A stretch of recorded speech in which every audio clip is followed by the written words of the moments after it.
que va de la actual administración, la solicitud de deuda interna planteada al Congreso por el gobierno, por el presidente López Obrador, ha aumentado en 127%.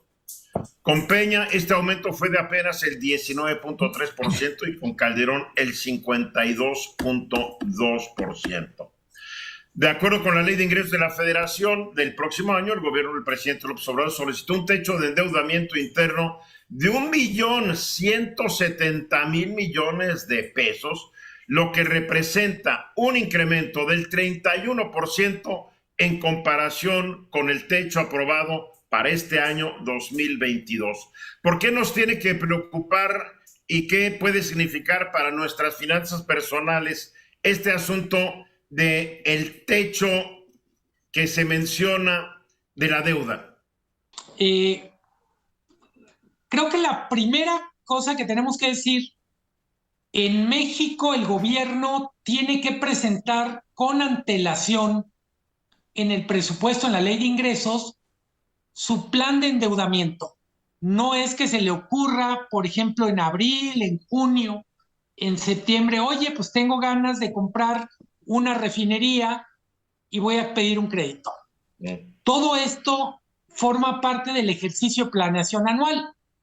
Estamos discutiendo esto en el contexto de lo que quiere hacer el gobierno en 2023.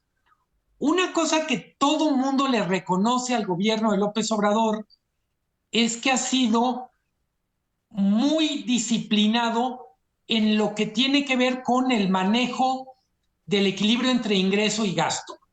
Dicho de otra manera, no gasta significativamente más de lo que ingresa. Correcto. Hasta ahora, el techo de endeudamiento, que es literalmente, en términos de finanzas personales, sería como el límite de la tarjeta, se había mantenido muy relativamente tranquilo.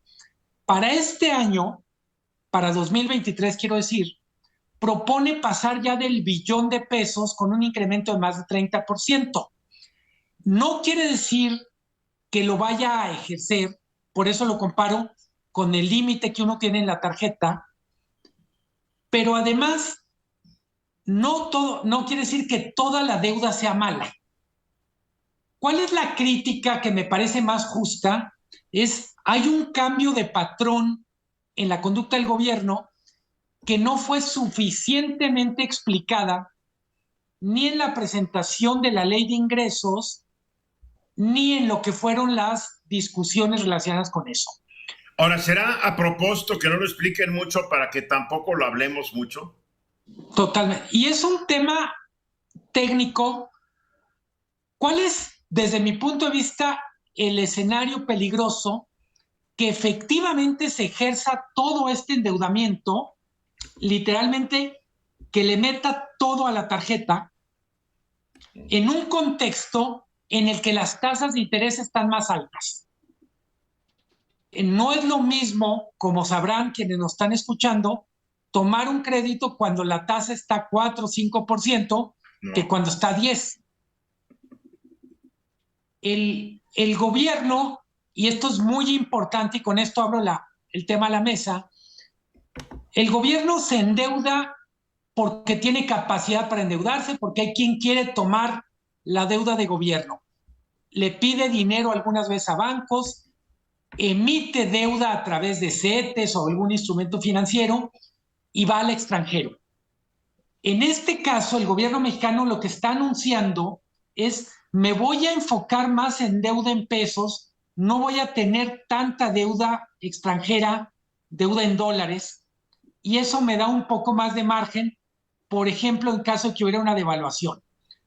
En cualquier caso, no es una buena señal que se incremente el techo, que se permita el gobierno endeudarse, porque nos está mostrando que el gobierno va a gastar lo que tiene que gastar y, aunque los ingresos no lo den, lo va a conseguir a través de endeudamiento. Eso es lo que preocupa.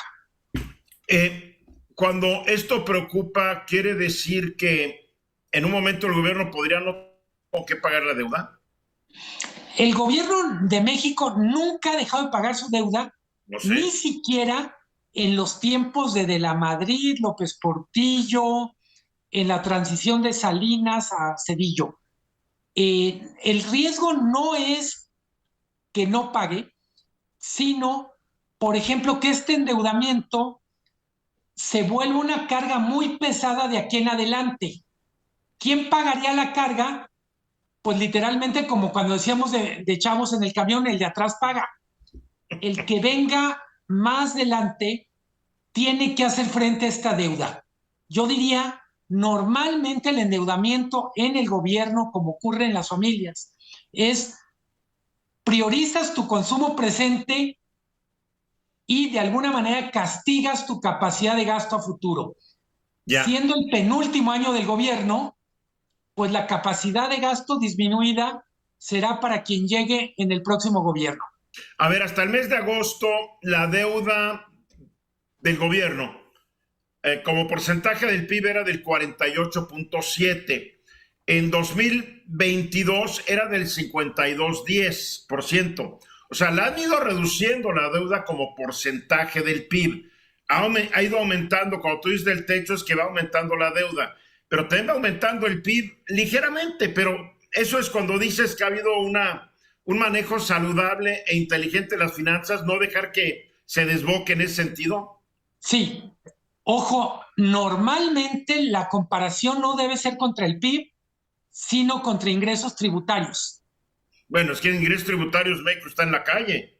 Sí, pero es cuando tú pides un crédito no te dicen ni cómo andan las finanzas de la empresa en la que trabajan. Pero México ya sabes, ¿cómo México andan? pero si es buen pagador se lo prestas, México es buen pagador, siempre ha sido, Sí, aunque no tenga. totalmente. Pero el mejor parámetro de comparación es contra ingresos del gobierno y no contra el PIB. Que son muy bajos en México los ingresos del gobierno. Luis. Ajá. Yo destaco lo que decía Luis Miguel en el sentido de que si algo se le ha reconocido al presidente es tratar de ser muy mesurado en no gastar más de lo que ingresa. Pero históricamente sabemos que los presidentes en sus últimos años pues se quitan digamos que el freno, ¿no? Y gastan más porque saben que ya no les va a tocar pagarlo ellos. Un ciudadano se endeuda con responsabilidad porque la deuda siempre la va a tener que pagar él, ¿no? Pero un presidente sabe que en 12 meses, en 16 meses, en 18 meses, él va a dejar de ser presidente y le tocará a alguien más arreglar el problema. Eso es lo que preocupa, ¿no? Pero también acuerda que López Obrador ha roto con muchas de las tradiciones de sus antecesores y no necesariamente va a imitar a estos que dijeron me vuelvo loco y a ver cómo le hace el que venga. No creo que él caiga en eso, no lo creo. Marco, nos quedan 20, 30 segundos.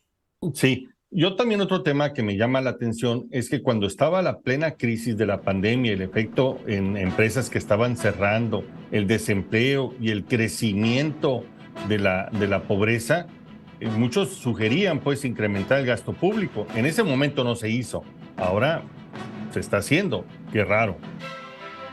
Podemos hablar de eso más adelante, si te parece, me gusta el tema, regresamos.